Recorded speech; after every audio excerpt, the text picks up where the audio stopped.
લાયાન નાસવ પાસે કે પોતાની તકરીર કરવા માટે તૈયારી કરે અને ત્યાર સુધી દીકરી ઝહરા નઝર અલી આવીને પોતાનું શાયરી પેશ કરે. બર મોહમ્મદ વ આલી મોહમ્મદ સલવાત.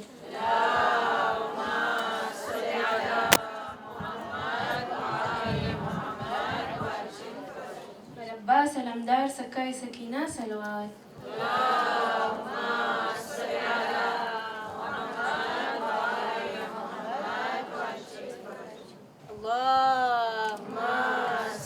सलवात.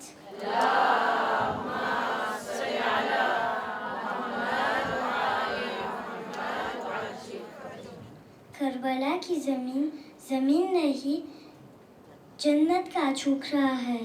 करबला की जमीन नहीं जन्नत का छोकरा है. करबला की खाक सिर्फ खाक नहीं खाके शिफा है. करबला की खाक सिर्फ खाक नहीं खाके शिफा है. करबला का सफ़र आम सफ़र नहीं जन्नत का सफ़र है. करबला का सफ़र आम सफ़र नहीं जन्नत का सफ़र है. और इस सफ़र पे जाने वाले आम मुसाफिर नहीं बल्कि जन्नत के सरदार के मेहमान है. लब्बैक या हुसैन, लब्बैक या हुसैन, लब्बैक या हुसैन, लब्बैक या हुसैन, लब्बैक या हुसैन, लब्बैक या Hussain. सलवात.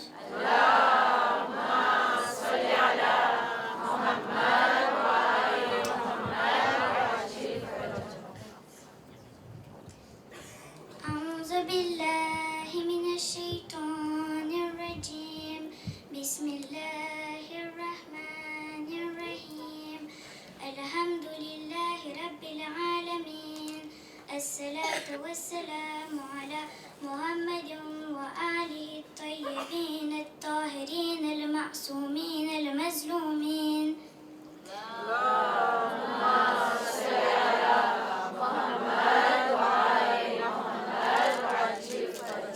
بسم الله الرحمن الرحيم. رب اشرح لي صدري ويسر لي أمري واحلل عقدة من لساني يفقه قولي. سلوات.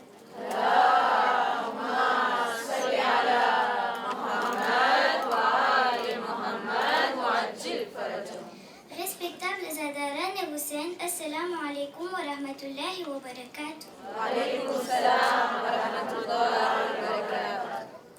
Allah subhanahu wa ta'ala આપણને ઘણી બધી નહેમતો આપી છે, જેમ કે જિંદગી, આંખ, પગ, ખાવા પીવાની વસ્તુ આપી છે ને ઇન્સાનને એક મોટી પાણી જેવી નહેમત આપી છે.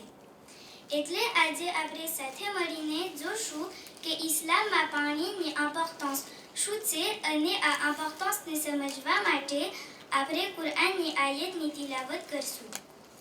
સૂરે વાકિયામાં અલ્લાહ સુબ્હાનહુ વ તઆલા ફરમાવે છે કે શું તમે જે પાણી પીઓ છો તેના બારામાં તમે વિચાર કરો છો? શું ન્યુઆજમાં પાણી છે એ તમે વરસાવો છો કે અમે વરસાવે છે? અમે જો ચાહત તો તે પાણી કરવું કરી નાખત. કેમ તમે શુક્ર નથી કરતા? આ આયતમાંથી ખબર પડે છે કે પાણી બહુ જ પ્રેશિયસ છે. એટલા માટે અલ્લાહ સુબ્હાનહુ વ તઆલાનો શુક્ર કરવું જોઈએ કે અલ્લાહ સુબ્હાનહુ વ તઆલા આપણને આ મોટી નહેમત આપી છે. બધા જાનવર, બધે ઇન્સાન, બધે ફૂલ અને ઝાડ પાણીથી જીવે છે. અગર પાણી ખલાસ થઈ જાય તો કોઈ જીવી ના શકે. તો આપણને પાણી અસરાફ ના કરવું જોઈએ, બલકે આપણી જવાબદારી છે કે આપણે આ પાણીની કદર કરીએ અને પ્રોટેજે કરીએ. આ પાણી જિંદગી માટે તો જરૂરી છે, પણ આ જ પાણીથી આપણે વાજિબાતને અદા કરે છે. દાખલા તરીકે વુઝુ અને ગુસલ માટે આપણને પાણીની જરૂરી હોય છે. જો આપણા કપડાં નજીસ થઈ જાય તો નજાસતને દૂર કરવા માટે આપણને પાણીની જરૂરત છે. પાણી આપણને સાફ અને પાક કરે છે. પછી આપણે આપણા અલ્લાહ સુબ્હાનહુ વ તઆલા સામે નમાઝ માટે તૈયાર થાય છે. અલ્લાહ સુબ્હાનહુ વ તઆલા દરિયાની અંદર પણ જિંદગી રાખ્યો છે. મચ્છી અને બીજા પીટે જાનવર દરિયામાં જીવે છે. તો આપણી રેસ્પોન્સિબિલિટી છે કે આપણે દરિયા અને નદીને મેલું ના કરીએ. તો આપણા થકી આ અલ્લાહ સુબ્હાનહુ વ તઆલાની ક્રિએશનને નુકસાન ના પહોંચે. આ મખલૂક અગર બીમાર પડે અથવા મરી જાય તો આપણને જ નુકસાન થશે. દરિયાનું પાણી મેલું થઈ જશે તો ખુદ ઇન્સાન આ દુનિયાની અંદર જીવી ન શકે.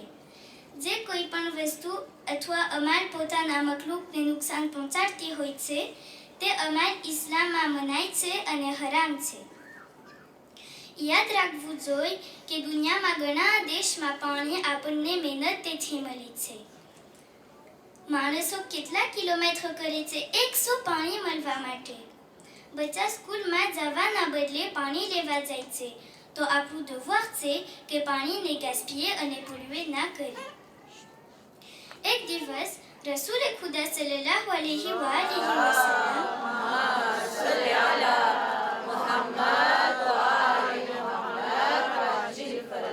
તેમના એક સહાબી પાસે વટાઈ રહ્યા હતા કે જેનું નામ સાદ હતું. તે સહાબી વુઝુ કરી રહ્યો હતો. રસૂલે ખુદા તેમને કીધું, એ સાદ, તું કેમ આટલું બધું અસરાફ કરે છે? કેમ તું આટલું બધું પાણીનો બગાડો કરે છે? તો સાદ રસૂલને કહે છે કે શું વુઝુ કરે તોય અસરાફનો ખ્યાલ રાખવું જોઈએ? તો રસૂલ ફરમાવે છે, બેશક તું એક દરિયાના કિનારા ઉપર વુઝુ કેમ ના કરતો હોય, છતાં અસરાફનો ખ્યાલ રાખવું જોઈએ. હા અઝાદારો, ઇમામ હુસૈન અલૈહિસ્સલામ હુરની આખી આર્મીને પાણી આપે છે. પણ યઝીદની આર્મી વરા મઝલૂમે કરબલા તથા તેમના સાથીઓને એક ડૂકરું પણ પાણી ના આપ્યા. કરબલાથી શામ સુધી બીબી સકીના અલૈહિસ્સલામને કોઈ દિવસ સરખું પાણી ના મળ્યું. પાણીની તરસ તેમને જીવવા ના દીધું. એક દિવસ બીબી સકીના અલૈહિસ્સલામ ખીઝોમાં ઇમામ સજ્જાદ અલૈહિસ્સલામને પૂછે છે, ભૈયા, પ્યાસની એતાપ કેટલી હોય છે? ઇમામ સજ્જાદ અલૈહિસ્સલામ સમજાવે છે, મારી બહેન સકીના, પ્યાસની 4 એતાપ હોય છે. પહેલી પ્યાસ એવી હોય કે આપણું શરીર ફચીગે થઈ જાય, આપણામાં ફર્સ ના હોય. સકીના કહે છે, હા મને ખબર છે, મારા ભાઈ કાસિમની એવી હાલત હતી. પછી ઇમામ સજ્જાદ અલૈહિસ્સલામ કહે છે, બીજી પ્યાસ એવી હોય છે કે હોઠ સાવ શેષે થઈ જાય છે. બીબી સકીના અલૈહિસ્સલામ કહે છે, મને ખબર છે કે મારા ભાઈ અલી અકબરની આવી હાલત હતી. ઇમામ સજ્જાદ અલૈહિસ્સલામ આગળ વધે છે કે પ્યાસની ત્રીજી એતાપમાં ઇન્સાન મછલીની જેમ તડપે છે. બીબી સકીના કહે છે, મને ખબર છે, મારા ભાઈ અલી અસગર આવી રીતના તડપતા હતા. પછી ઇમામ સજ્જાદ અલૈહિસ્સલામ કહે છે, પ્યાસની છેલ્લી એતાપ એ છે કે ઇન્સાનના હાડકામાંથી ગોશ જુદો થઈ જાય અને એને મોત આવી જાય. ત્યારે બીબી સકીના અલૈહિસ્સલામ આસ્તે આસ્તે કહે છે, ભાઈ સજ્જાદ, મારી હાલત એવી છે કે હવે હું વધારે નહીં જીવી શકું. હા અઝાદારો, પાણીની તરસ અને યઝીદના ઝુલ્મ અને બાબાની જુદાઈ બીબી સકીના અલૈહિસ્સલામની જાન લઈ લે છે અને બીબી સકીના શહીદ થઈ જાય છે. ઇન્ના લિલ્લાહી વ ઇન્ના ઇલૈહિ રાજિઉન. રબ્બના તકબ્બલ મિન્ના ઇન્નકા અંતસ સમીઉલ અલીમ.